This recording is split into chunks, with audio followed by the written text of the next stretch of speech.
Viewers, welcome back. It's a very important day. It's phase 2 of the Jammu and Kashmir elections. But, however, it seems not all is well between the Allies National Conference and the Congress. The elections are not over, but the NC Vice President Omar Abdullah is already taking digs and jibes at his ally, the Congress party. Earlier today, when asked about Rahul Gandhi's visit to Kashmir, the NC leader said it would be better if Rahul goes to Jammu because there's not so much that the Congress can do in Kashmir. He said the party has not performed as expected and should focus on Jammu and not Kashmir. Let's listen in. I hope that after Rahul is done campaigning in 1 or 2 seats in Kashmir, he focuses in Jammu. Ultimately, what the Congress does in Kashmir is not that important. What the Congress does in Jammu is important. And unfortunately, Congress hasn't done as much in the plains of Jammu as we would expect them to do. The lion's share of the seats that the alliance gave in Jammu was to the Congress party. Yet the Congress's campaign in Jammu is yet to begin, and there are only 5 days of campaigning. So I hope that after Rahul is done campaigning on this 1 seat in the valley, the Congress focuses all its attention in the plains of Jammu.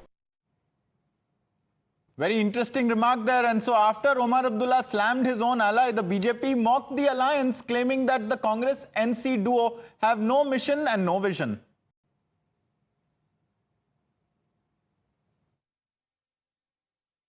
गठबंधन में निकाह से पहले ही 3 तलाक शुरू हो चुका है और ये इसलिए हो रहा है क्योंकि ये दोनों पार्टी पीपीपी के प्रिंसिपल पर चलती है।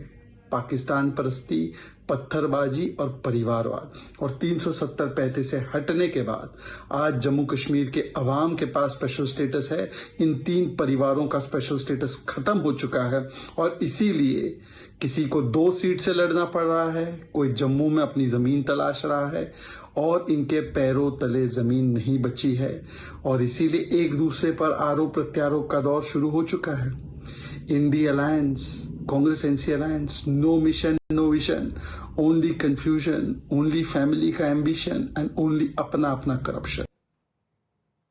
So while these are very important elections for all of India, because this is after the abrogation of Article 370, we've called in foreign diplomats and they are visiting amid these second phase of elections to see how the voter turnout is. Remember, it was 61% in phase 1, but Omar Abdullah did not give credit to the government. He says the credit for that turnout went to the people, not to the government. And with regards to the foreign diplomats who are visiting, his question is why? Let's listen to him. ये delegation के हवाले से समझ में नहीं आता। यही लोग जब जम्मू कश्मीर के बारे में कमेंट करते हैं तो गवर्नमेंट ऑफ इंडिया के तरफ से बयान आता है कि जम्मू कश्मीर जो है वो हमारा अंदरूनी मामला है, इस पर दूसरों की दखल नहीं होनी चाहिए। अगर दखल नहीं होनी चाहिए, अगर इनके कमेंट्स आपको नहीं चाहिए तो इनको यहाँ लाया क्यों जा रहा है? अगर बाहर के डिप्लोमेट्स को लाया जा सकता है तो मुझे ये बताएं ना, बाहर के जर्नलिस्ट को इजाजत क्यों नहीं दी जा रही है? बाहर के किसी भी जर्नलिस्ट को जिन्होंने अप्लाई किया था इस इलेक्शन को कवर करने के लिए, उन्हें इजाजत नहीं मिली, लेकिन एक गाइडेड टूर टूरिस्ट की तरह इन डिप्लोमेट्स को लाके यहाँ इलेक्शन दिखाए जा रहे हैं। ये अच्छी बात नहीं है।